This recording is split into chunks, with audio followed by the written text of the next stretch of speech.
লাইনটা গেছে, straight লাইনটাকে bisect করেছে x1 y1 পয়েন্ট। মিন্স তার মানে কি এই যে দৈর্ঘ্যটা আর এই দৈর্ঘ্যটা কি সমান। সো এরকম যদি কোনো কন্ডিশন দেওয়া থাকে তবে সেই ক্ষেত্রে আমাদের ফর্মুলাটা হবে কি t ইকুয়ালস টু s। দুটো আলাদা আলাদা ইস্যু। এটা হলো x1 y1 বাইরের পয়েন্ট, যেটা থেকে ট্যানজেন্ট ড্র করার পরে কানেক্টেড স্ট্রেট লাইনের ইকুয়েশন লিখেছি। আর এইটা হলো কি x1 y1 ভেতরের একটা পয়েন্ট, শুধু ভেতরের পয়েন্ট নয়, যেটা এই কর্ডকে কি করছে বাইসেক্ট করছে। এই কর্ডকে যদি বাইসেক্ট না করে তাহলে হবে না। ধর আমি এখানে একটা র্যান্ডম অন্য কর্ডও তো আঁকতে পারি, এরকম একটা কর্ড আছে, কিন্তু এটা বাইসেক্ট তো নাই হতে পারে। সেই ক্ষেত্রে আমরা ইকুয়েশন বানাতে পারবো। এমন ইকুয়েশনই করতে পারছি যে ইকুয়েশনের কি করতে পারছি, এমন স্ট্রেট লাইনের ইকুয়েশন লিখতে পারবো যে স্ট্রেট লাইনটা কি হচ্ছে, মানে যে কর্ডটা কি হচ্ছে বাইসেক্টেড হচ্ছে, সমদ্বিখণ্ডক হচ্ছে। সেক্ষেত্রে হচ্ছে t equals to s dash. কি s ড্যাশ কি আগে আলোচনা হচ্ছে। ওকে, এই ডাউট সবই বোঝা যাচ্ছে?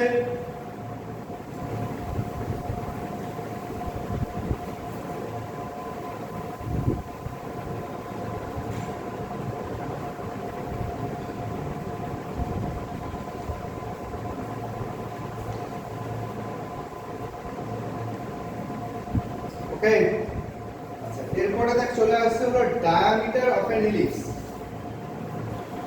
ডায়ামিটার অফ অ্যান ইলিপস, এটা ছবি পাশে আঁকাই আছে। কি বলছে, equation of the diameter বাইসেক্টিং the chords of slope m of the ellipse is y equal to minus b square by a square of x। মানটা কি বললাম না, কি মিনিংটা কি দাঁড়ায়? আমি এখানে ছবিটা একবারে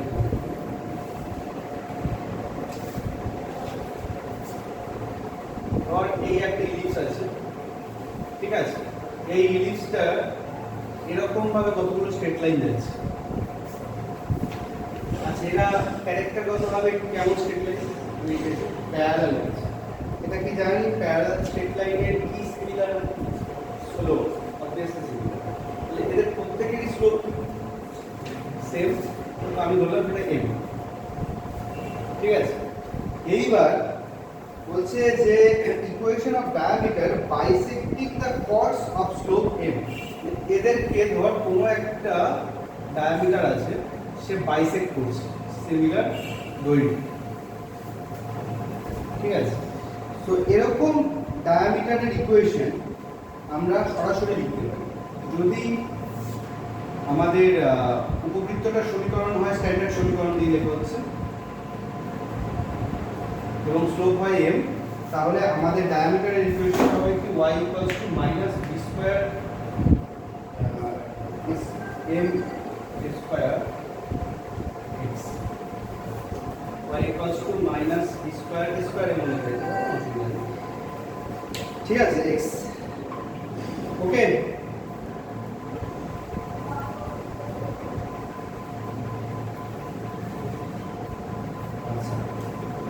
এবার বলছে যে two diameter of an ellipse are said to be conjugate diameter if each bisect the chords parallel to others।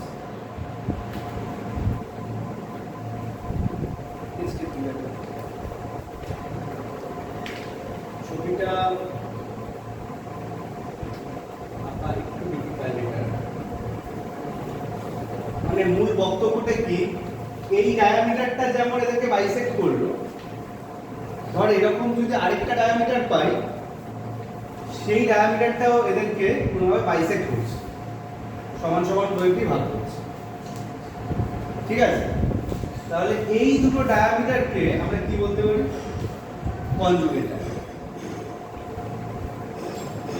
ওকে,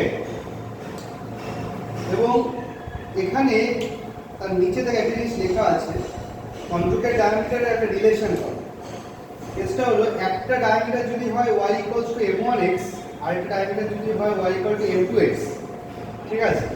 তাহলে তার কনজুগেট ডায়ামিটার যদি তারা হয়, তাদের মধ্যে রিলেশনটা বলছি m1 m2। খেয়াল করবি যে একটা ডায়ামিটার হলো তার যে স্লোপ আছে m1, আর একটা ডায়ামিটার তার স্লোপটা কি এসছে m2, ঠিক আছে? তাহলে এদের দুজনের মধ্যে একটা রিলেশন আছে, সেটা হলো m1 * m2 ইকুয়ালস টু হবে minus b square by a square. Question করছি। এখানে যে দুটো কনজুগেট ডায়ামিটারের ইকুয়েশন লিখেছে, একটা y = m1x আর একটা y = m2x, তাহলে সিটা নেই কেন প্লাস সি?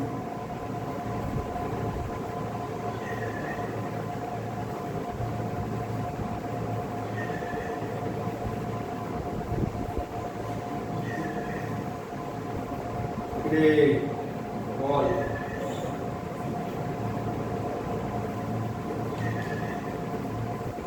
দুটো তো সরল লেখা থাকলে তো প্লাস সি থাকা উচিত। এটা কি কেস? এটা কি ইচ্ছাকৃতবাদ নাকি ভুলবশতবাদ নাকি কোনো কারণ সহবাদ?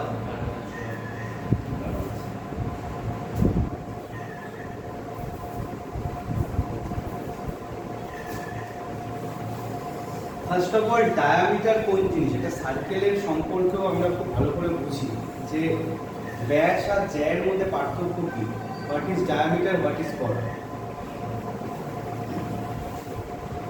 যে কোনো সার্কেলের সম্পর্ক আগে খেয়াল করতো, ব্যাস বলতে আমরা কি বুঝি, যেটা কেন্দ্রগামী,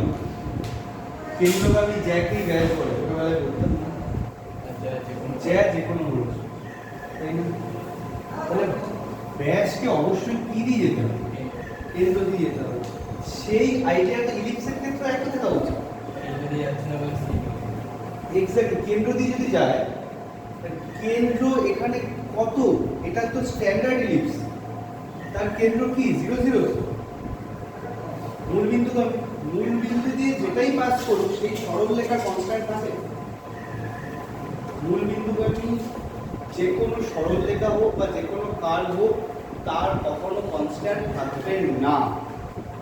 এটা খুব ক্লিয়ারলি ভালো করে মনে রাখতে হবে। এর 2 ডাইমেনশনেই থাকুক বা পরে ভর্তি করে 3 ডাইমেনশনে বা এনি হায়ার ডাইমেনশন, যদি সেটা মূল বিন্দু দিয়ে পাস করে তার কনস্ট্যান্টটা অফ হবে। সো ওই কারণের জন্যই একটা সরল রেখা কি হয়েছে y = m1x আর একটা সরল রেখা হচ্ছে y = m2x। ওই কারণেই বললাম যে এই স্ট্রেট লাইনটা তখন আঁকার সময় যেটা কিন্তু প্রপার ড্র হচ্ছে না, প্রপার ড্রটা করতে গেলে একটু ভেবে নিয়ে করতে হবে। সো অবশ্যই এটা সেন্টার দিয়ে পাস করতে হবে এবং এদেরকে বাইসেক্ট করতে হবে, এরকম একটা সিচুয়েশন। ঠিক আছে, এরকম সিচুয়েশন যদি হয় তবেই দুজনকে আমরা কি বলতে পারি, কনজুগেট ডায়ামিটার। এবং কনজুগেট ডায়ামিটার যদি হয় তাহলে কি কন্ডিশন স্যাটিসফাই করবে, m1 m2 কি হবে, মাইনাস b²। ক্লিয়ার? ওকে,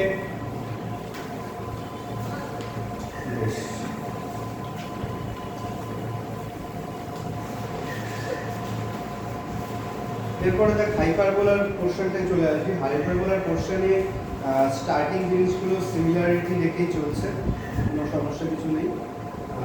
একদম ফার্স্ট স্টার্ট আশা করি ক্লিয়ার সবার। ট্যানজেন্ট এবং নর্মাল ইকুয়েশন নিয়ে ডিসকাস হয়েছে, আলাদা আলাদা তিনটে ফর্মে, একটা পয়েন্ট ফর্ম x1 y1, একটা স্লোপ ফর্ম n, আর একটা হলো parametric form s x θ β n। আমি আগের দিন ডিসকাস করছিলাম হাইপারবোলার উপর, মানে পরাবৃত্তের উপর যে কোনো বিন্দু স্থানাঙ্ক কী হয়, s x θ β n। সো এরকমভাবে প্রতিটা আলাদা আলাদা করে লেখা হচ্ছে। আচ্ছা, তার পাশাপাশি আরেকটা কন্ডিশনও নিচে যেটা দরকারি সেটুকুই লেখা আছে যে একটা সরল লেখা কখন পরাবৃত্তকে টাচ করবে, কি কন্ডিশন। ঠিক আছে, c² = a² - b²। Pair of tangent, আগেরটারও যা ফর্মুলা এটারও তাই ফর্মুলা। সেটাই বলছিলাম যে আগেরটা আমি ড্যাশ দিয়ে রিপ্রেজেন্ট করেছিলাম, s s ড্যাশ, এখানে s s1 দিয়ে লেখা আছে। তো আলটিমেটলি কনসেপ্টটা এক। ঠিক আছে, ডাউট আছে কোনো? আচ্ছা, তারপর আছে দ্য ডিরেক্টেড সার্কেল, এটার কনসেপ্টটাও একই। এখানে খেয়াল কর, লেফট সাইডে কিন্তু x² + y² হবে, কারণ কি না, তো সার্কেল বোঝাবে না, সার্কেল বোঝাতে গেলে মাইনাস প্লাস থাকতেই হবে। আর রাইট সাইডেরটা কি আছে, a² - b²। ইলিপসে রাইট সাইডে a² + b² ছিল, আর হাইপারবোলার ডিরেক্টেড সার্কেলে কি হচ্ছে, রাইট সাইডে a² - b²। ওকে, ক্লিয়ার? ফাইনাল টপিক হলো অ্যাসিম্পটোস। What is অ্যাসিম্পটোস? একদমই নিউ একটা নাম, অ্যাসিম্পটোস।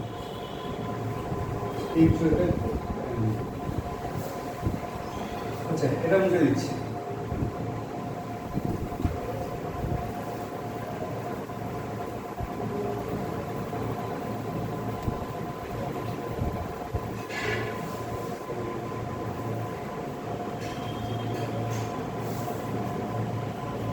অ্যাসিম্পটোটের ডেফিনেশনটা কি বলছে আগে পর।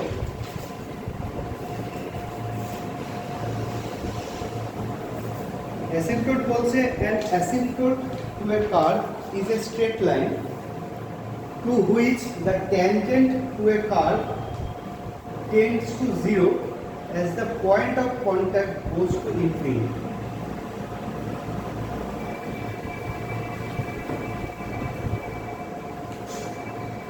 Asymptote টপিকটা অ্যাকচুয়ালি আপনার এইচএস টপিক সেভাবে দেখবেন, তার আরো অনেক কিছু ডিটেলস আছে, তার নিজস্ব কিছু ফর্মুলাস আছে বা কিছু ওয়ার্কিং প্রসেস আছে ম্যাথামেটিক্যালি সলভ করা। যদি কারো মানে ম্যাথস লাইন থাকে বা শুধু ম্যাথস লাইন না, ইঞ্জিনিয়ারিংয়েও অনেক লাইনে আর কি অ্যাসিম্পটোটস ডিসকাস হয়, মানে সব ইঞ্জিনিয়ারিংয়ের স্ট্রিমের সেই টপিকটা থাকে না, ঠিক আছে, মানে অবশ্যই সিভিল টিভিল বা এগুলোর উপর থাকলে আর কি থাকে।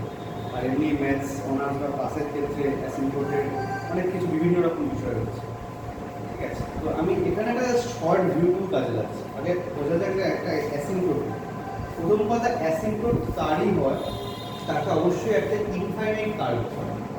ইনফাইনাইট কার্ভ যেমন ধর একটা ইলিশ, এটা কি একটা ইনফাইনাইট কার্ভ নাকি একটা ক্লোজ কার্ভ, মানে এটা কি একটা ফাইনাইট জোনের মধ্যে আছে। একটা সার্কেল যদি আমি ড্র করি সেটা যদি ছোট জায়গার মধ্যে আছে, সেটা বড় সার্কেল হতে পারে, ছোট সার্কেল হতে পারে, কিন্তু একটা নির্দিষ্ট জায়গার মধ্যে আছে, ফাইনাইট স্তরে রয়েছে। এগুলো কিন্তু ইনফাইনাইট নয়, ঠিক আছে। সো অ্যাসিম্পটোট তারই পসিবল যেগুলো ইনফাইনাইট মধ্যে আছে, মানে লাইক ধর প্যারাবোলা, এটা চলছে কিন্তু, অথবা হাইপারবোলা, এটাও কিন্তু চলছে, এই পাশে চলছে, এই পাশেও চলছে। অ্যাসিম্পটোট তারই হবে, তাকে কি হতে হবে, অবশ্যই ইনফাইনাইট কার্ভ। ইনফাইনাইট কার্ভ হলে কিন্তু অ্যাসিম্পটোটের প্রশ্নই আছে, ঠিক আছে। ফার্স্ট সেকেন্ড কথা হলো, এখানে দেখ বিষয়টা বলছে যে অ্যাসিম্পটোট একটা এমন স্ট্রেট লাইনকে বোঝায় যে স্ট্রেট লাইনটা আসলে কি হবে, আসলে ট্যানজেন্টই হবে ধর, কিন্তু এমন একটা ট্যানজেন্ট সে কার্ভটাকে ধরছে করছে কি ধরছে না, মানে এরকম। মানে কেমন বিষয় এটা, মানে এটা খুব মানে হাস্যকর লাগছে কথাটা। মানে ধর আমি যদি এরকম একটা ট্যানজেন্ট আঁকি, এটা তো টাচ করে বেরিয়ে গেল, ঠিক আছে, কিন্তু ধর এরকম একটা সিচুয়েশন আছে, একটা এই কার্ভটা তো রানিং চলছে, এখান দিয়েও ধর এমন একটা জিনিস আসলে এরকম ভাবে চলছে, মানে এইটা প্রায় কাছাকাছি যাচ্ছে, এখানে ডিস্টেন্স অনেক বেশি, এখানে ডিস্টেন্স কমছে, এরপর একটা ট্যানজেন্ট আসছে, ওকে ধরার চেষ্টা করছে কিন্তু এখনো ধরছে না, আরো ইনফাইনাইটে যাচ্ছে, আরো ধরার চেষ্টা করছে, ধরছে না। ওরকমই ব্যাপার যে কার্ভ যত ইনফিনিটির দিকে যাচ্ছে, ট্যানজেন্টও ওকে ধরার জন্য ইনফিনিটির দিকে যাচ্ছে। মানে আমরা অ্যাসিম্পটোট বলতে তাহলে এরকম একটা বুঝতে পারি যে ইনফাইনাইটে থাকা একটা ট্যানজেন্ট কোন পয়েন্ট থেকে টাচ হবে জানি না। সো এখানে অবশ্যই তাহলে একটা লিমিটেড ইস্যু চলে আসছে। লিমিটেড সেন্স আমাদের কি বলে, যে কোনো একটা ওভারঅল সেন্স লিমিটেড, ঠিক আছে। ধর এইটা হলো এফএক্স কার্ভ, ঠিক আছে। এইবারে আমরা ওকে ধরার চেষ্টা করছি ইনফিনিটি, মানে তাহলে x tends to infinity, FX ব্যাপারটা এরকম দাঁড়াচ্ছে। তো বিষয়টা হলো এরকম যে ফাংশনের ইনফিনিটিতে গিয়ে আমরা ওকে ধরে ফেলবো, ঠিক আছে। সেই জায়গায় কি হচ্ছে, সেই জায়গায় একটা পয়েন্ট অফ কন্টাক্ট হতে পারে, ঠিক আছে। এবং সেই পয়েন্টটা কি ভালোভাবে বুঝবি, সেই পয়েন্টটা কি, তার মানে সেই পয়েন্টটা যদি থাকে এরকম ইনফাইনাইটে, সেই পয়েন্টটা তার মানে কি হচ্ছে, এই কার্ভের উপর আছে, সেই পয়েন্টটা ট্যানজেন্টের উপর আছে, সেই পয়েন্টটা কি দুজনকে স্যাটিসফাই করবে। তো স্যাটিসফাই যখন করছে বিষয়টা আমরা এরকম বলতে পারি যে ওই কারণে ওটাকে ওই ল্যাঙ্গুয়েজে লিখেছে, মানে তোদের বোঝার মতো ল্যাঙ্গুয়েজ বলছে, which the tangent to a curve tends to zero, tends to zero as the point of contact goes to infinity. Point of contact infinity থেকে মিশছে সেই সময় আমাদের ভ্যালুটা কি হচ্ছে দাদা? 0 ডিগ্রি। তো আলটিমেটলি আমাদের এখানে অ্যাসিম্পটোটের কোনো ওয়ার্কিং প্রসিডিওর বা অন্যান্য জিনিস কিছু করার প্রয়োজন পড়ছে না। আমরা কিছু জাস্ট শর্টকাট জিনিস মনে রাখবো যেটুকু আমাদের দরকার সরাসরি। এখানে রোমান 1 2 3 করে লিখেছি, বেশি কিছু জটিলতা নেই, সিম্পল বিষয়। ধর একটা হাইপারবোলা আছে x square by a square minus y square by b square equal to 1। তার অ্যাসিম্পটোটের ইকুয়েশন কি হবে? তুই সিম্পল কি করবি? ডান দিকটা 0 বসিয়ে দিবি, অত কিছু ভাবার দরকার নেই। তার অ্যাসিম্পটোটের ইকুয়েশন কি হবে? x square by a square minus y square by b square equal to 0। এবং এখানে দেখ অ্যাসিম্পটোট বলতে আমি কি বললাম? অবশ্যই একটা স্ট্রেট লাইনকে বোঝাচ্ছে। তাহলে এখানে থেকে স্কয়ার ফর্মে আছে, তাহলে এখানে এটা দুটো স্ট্রেট লাইনকে রিপ্রেজেন্ট করছে। মানে কি একটা এই যে খেয়াল কর, এক এরকম ভাবে স্ট্রেট লাইনে যাচ্ছে অ্যাকচুয়ালি। একটা পজিটিভ ডিরেকশনে এটাকে ধরার চেষ্টা করছে, আর একটা নেগেটিভ ডিরেকশনে এই দিক ধরার চেষ্টা করছে। ঠিক আছে?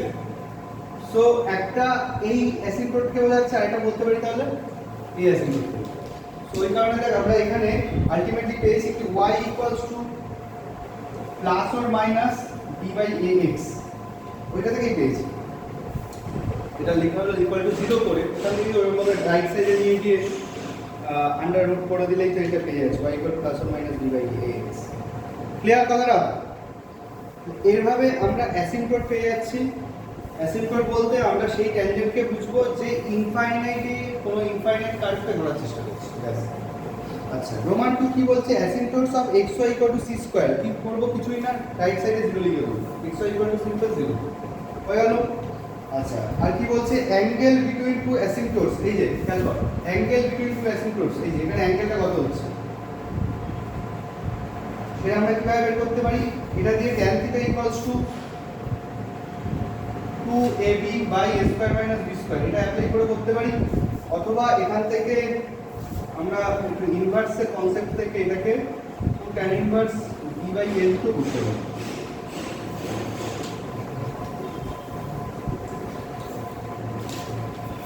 ওকে, তো মোটামুটি থিওরি।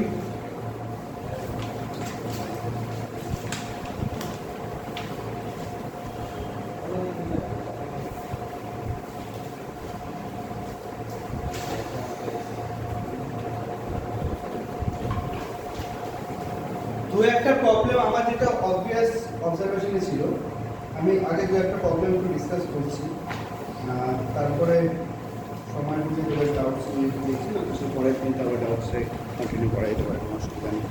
ঠিক আছে? আচ্ছা, ফার্স্ট হলো কোশ্চেন নাম্বার 10।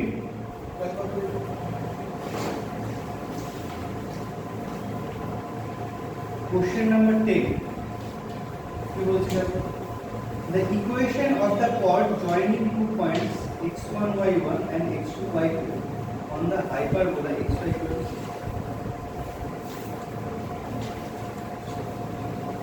Hyperbola ধর এরকম একটা আছে, ইকুয়েশন অফ chord চাইছে, সেটা কি করছে? এখানে x1 y1 পয়েন্ট আর এখানে x2 y2 পয়েন্টে কাজ করছে, তাই তো? এই যে সমীকরণটা চাইছে, যেখানে বলে দিয়েছে কি তোকে xy equal to c square হলো কি পরাবৃত্তটা শুরু। ভালো করে বুঝবি, একেবারে বিষয়টা ক্লিয়ার হবে। দেখ, সবকিছু পরাবৃত্ত দিয়ে নাও লেখা থাকতে পারে, উপবৃত্তের কনসেপ্টটা দিয়ে আমরা একেবারে করব। এখানে সেকেন্ড পেজে যেটা মিড পয়েন্টের কনসেপ্টটা ছিল, E equals to H dash,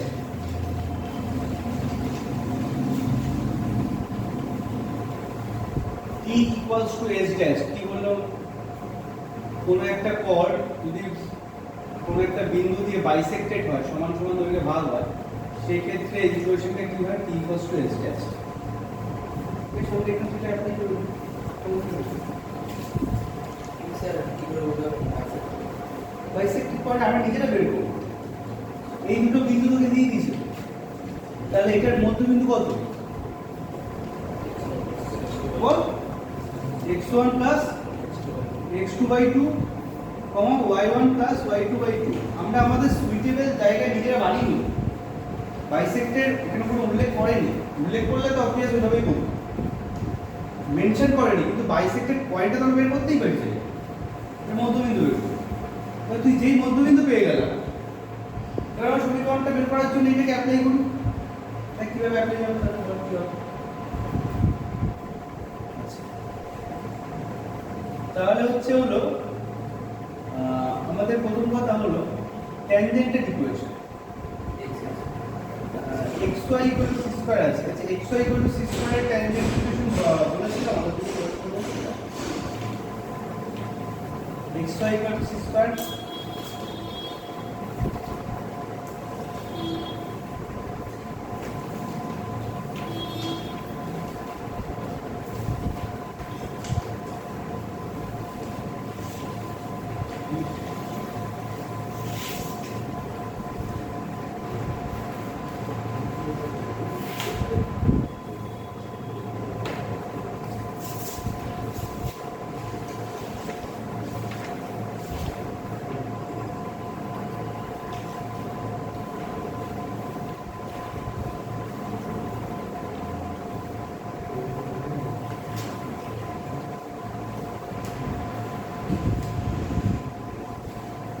যেদিন বলেছিলাম রেক্টেঙ্গুলার হাইপারবোলার ওখানে ভুলিনি, একটা কাজ কর, হয় এই পেজে লিখে রাখ অথবা আগের দিনে রেক্টেঙ্গুলার হাইপারবোলার জেনে লিখে রাখ যে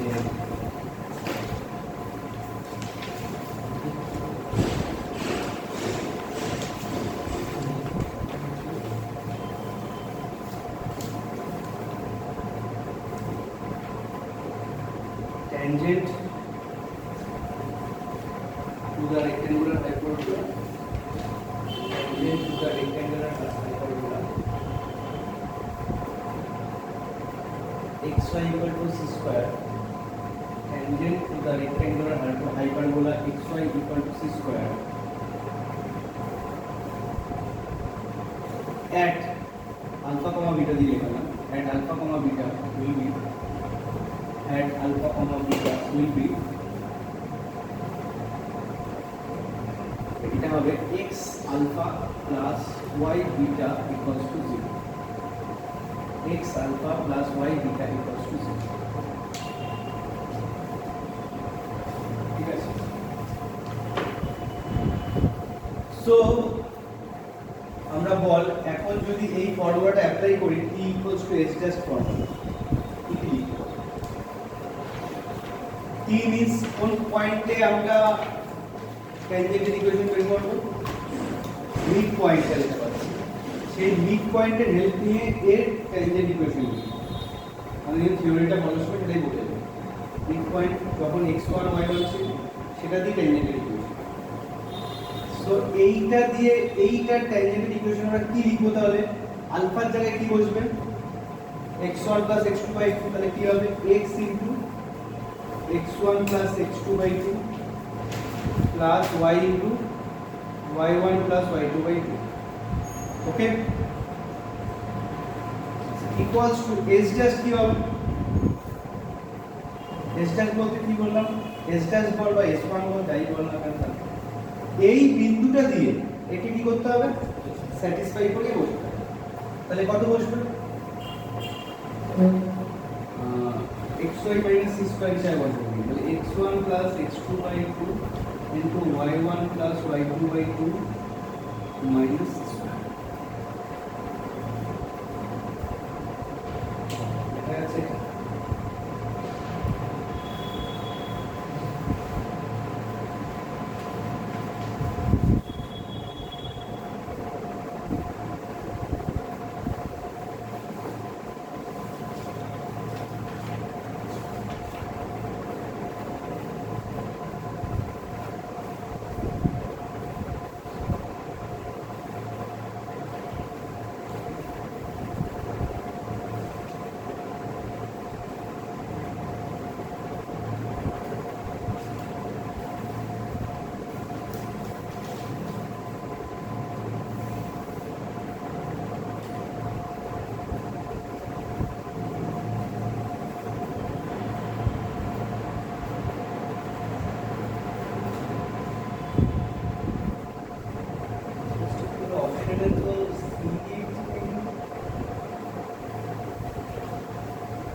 দেখছি কি অবস্থা। এটা হচ্ছে হলো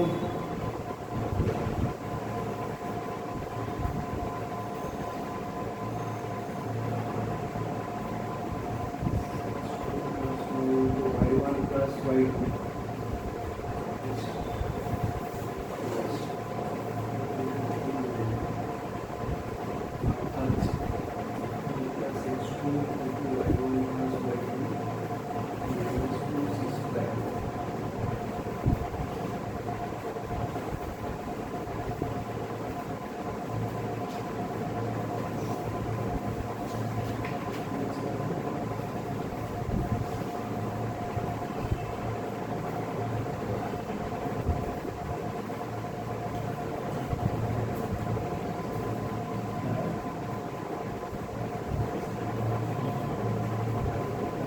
এবার দেখ আমরা যদি এটা দিয়ে ডিভাইড করে দিই x1 plus x2 into y1 plus y2 দিয়ে ডিভাইড করে দিই তাহলে কি পাচ্ছি এটা খেয়াল কর এই ভ্যালুটা দিয়ে ডিভাইড করে দিই তাহলে কি আসবে x এর নিচে কি আসবে y1 plus y2 আচ্ছা আর y এর নিচে কি আসবে x1 plus x2 তাই তো আচ্ছা এখানে কি আসবে হাফ আসছে মাইনাস কি আসছে 2c square divided by x1 plus x2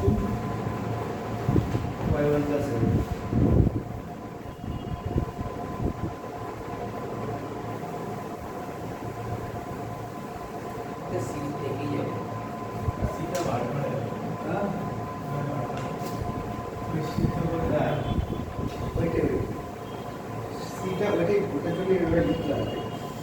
বিষয়টা হলো সিটা তুই এখান থেকে দেখ বের করে নিতে পারছিস আমি যদি x1 y1 পয়েন্টে এখানটায় বসে তাহলে সিদ্ধ হচ্ছে তাহলে x1 y1 এর ভ্যালু কি c স্কয়ার ঠিক আছে বা x2 y2 ভ্যালু কি লিখতে পারবো c স্কয়ার সো আমরা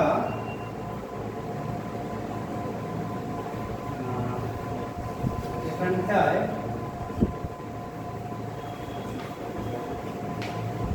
তুই এটা লজিক্যালি বুঝে নে বিষয়টা এত ক্যালকুলেশন সবসময় করতে হবে সেটা নাও হতে পারে দেখ x1 y1 টাতে c স্কয়ার তো এটা যদি মাল্টিপ্লাই করিস বুঝে নে লজিকটা কি কি পাচ্ছি x1 y1 পাবো x1 y2 পাবো x2 y1 পাবো আর x2 y2 পাবো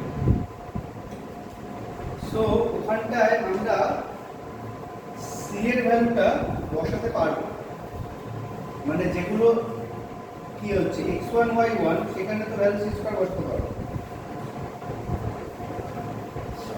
পুরোটা কাটছে না যদিও ঠিক আছে এটা অ্যাকচুয়ালি c এর ভ্যালুর উপর ডিপেন্ড করছে কিন্তু দেখ একটা জিনিস কিন্তু এই আসতে একটা জিনিস কিন্তু এখান থেকে বোঝা যাচ্ছে রিপ্রেজেন্টেশন অ্যানসারের রিপ্রেজেন্টেশন পর কোন অপশনটার সাথে ম্যাচ করছে আমার মনে হয় এখানে c এর উপর পার্টিকুলার ভ্যালু থাকার কথা ছিল বা কোন একটা জিনিসের মধ্যে পার্টিকুলার ভ্যালু দেওয়া আছে কথা আছে ভুল আছে এইটা রিপ্রেজেন্টেশনটা কার সাথে ম্যাচ করছে কোন অপশন অপশন ডি এর সাথে অপশন ডি এর সাথে ম্যাচ করছে অ্যাকচুয়ালি অ্যানসার ঠিক আছে কারণ এই বাকির উপর ক্যালকুলেশন নিশ্চিতভাবে ওই জিনিসটাই তৈরি করতে হবে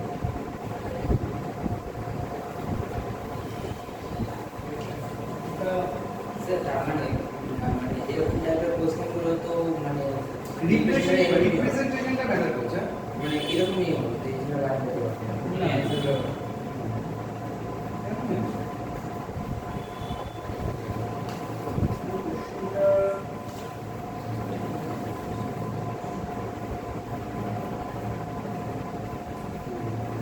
টেনজেন্টের ইকুয়েশন লেখা হলো এটা s ড্যাশ মানে আমি পয়েন্টটা দিয়ে বসিয়ে এটা লিখলাম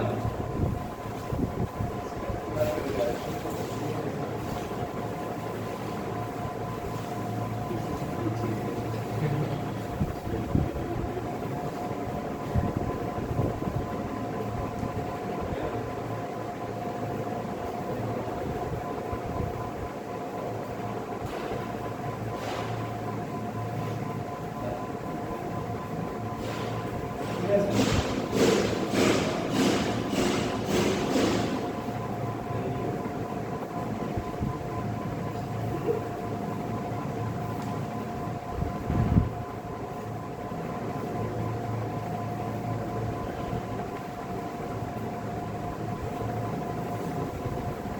বিষয়টা একটা ডাইনামিক্যাল বিষয়টা আলাদা বিষয়টা হচ্ছে